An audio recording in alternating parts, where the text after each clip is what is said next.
Admiral Vexer flexed his sharp mandibles with clear satisfaction as he looked down upon the captured human settlement known as Prosperity Station. The colony, primarily agricultural, had fallen far faster than expected. Within hours, the Krillian Third Fleet crushed the station's weak defenses, dismantling resistance with almost embarrassing ease. Fields were abandoned, control hubs seized, and human communications silenced before any organized defense could form. More than 3,000 humans were now confined inside makeshift detention facilities. Their tools had been confiscated, supply lines cut, and morale shattered. Vexer let out a low hiss. "So much for the stories," he muttered. Intelligence described humans as fighters. Commander Zokair, his second-in-command, inclined his reptilian head. "These ones are not warriors, Admiral. They cultivate grain and vegetables. Earth placed its least protected citizens here, far from their military strongholds." Vexer nodded, satisfied with the explanation. To him, Prosperity Station was proof that humanity had exaggerated its strength. What neither Krillian officer realized was that before the jamming fields activated, a single emergency transmission escaped the station. That signal traveled through a chain of quantum relays, bypassing Krillian surveillance, and reached a destination their species had deliberately avoided for years: New Texas Station. 3 days later, Captain Jake Morrison stood rigid on the bridge of the United Earth exploration ship Retribution. His jaw was clenched, his eyes fixed forward. Outside the viewport, the darkness of space was crowded with the vessels of the 7th Colonial Defense Fleet, hovering like predators awaiting release. "How many civilians?" Morrison asked quietly. Lieutenant Emily Rodriguez checked her display. 3,000 confirmed, sir. 200 are children. They've been detained for 72 hours. Morrison's hands tightened against the command chair. New Texas was not an ordinary colony. It was humanity's forward defense bastion, housing tens of thousands of Marines and hundreds of warships. It was also home to volunteers who had chosen service over safety. Many had relatives on Prosperity Station. Morrison was among them. His brother owned a wheat farm there. "Krillian flagship still ignoring our hails," Commander James Patterson reported from Tactical. "They're demanding Earth formally recognize Krillian control of the agricultural sector." Morrison rose slowly to his feet. "Lieutenant Rodriguez," he said calmly, "open a wide-spectrum channel. Every frequency. I want this heard." "Yes, sir." "Channel open." Morrison inhaled once before speaking. The storm was about to begin. "Admiral Vexer," Morrison said evenly, his tone almost polite, "this is Captain Jake Morrison of the United Earth ship Retribution. You currently hold 3,000 civilians from Prosperity Station. I'm here to take them home." The holographic display shimmered, revealing the Krillian admiral's scaled face. Vexer's mandibles curved slightly as if amused. "Captain Morrison," he replied, "your arrival was anticipated. Your reputation travels quickly." "Then you already understand how this ends," Morrison answered. Vexer let out a low mocking click. "You presume much. I possess your people. Any hostile action from your fleet and they die." "You won't do that," Morrison interrupted calmly. The admiral's expression shifted. "And why is that?"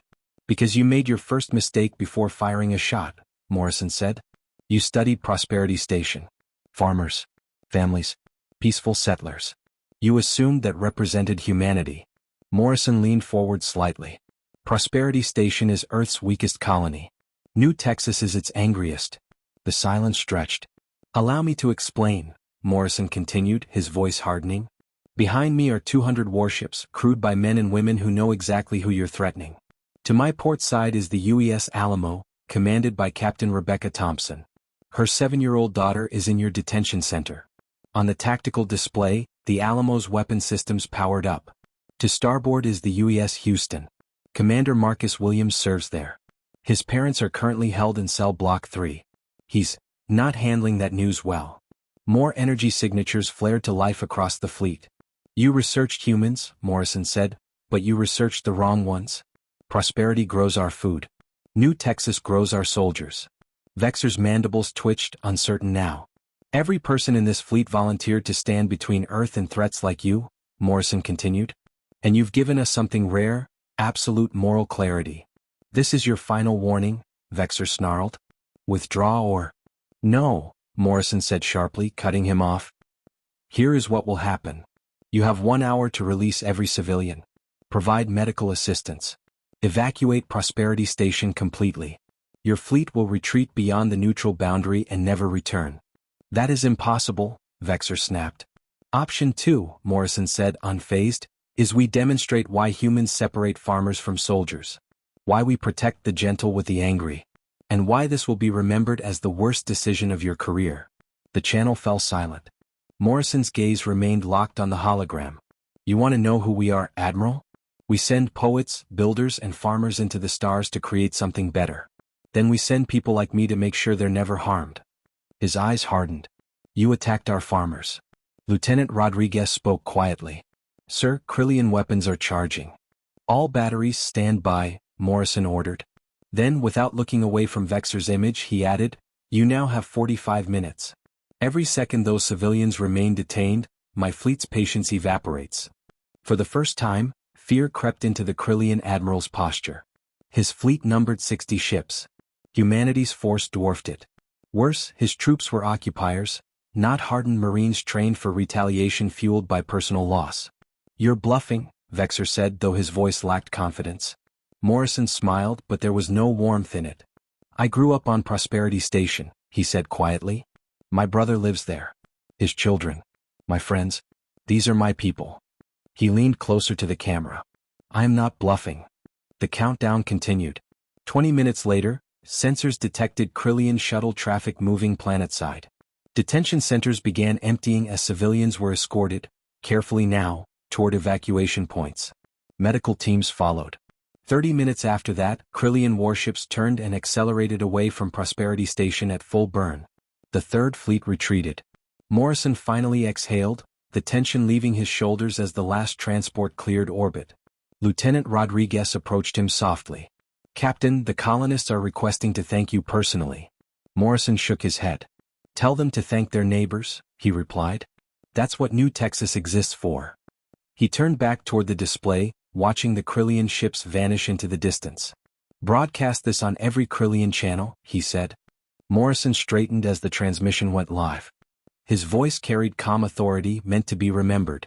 Earth has many colonies, he said. Some grow food. Some write music. Some build wonders among the stars. He paused. And some grow soldiers. The message echoed across Krillian space. Choose your targets carefully. The signal ended. Krillian records would later confirm that Prosperity Station was never approached again.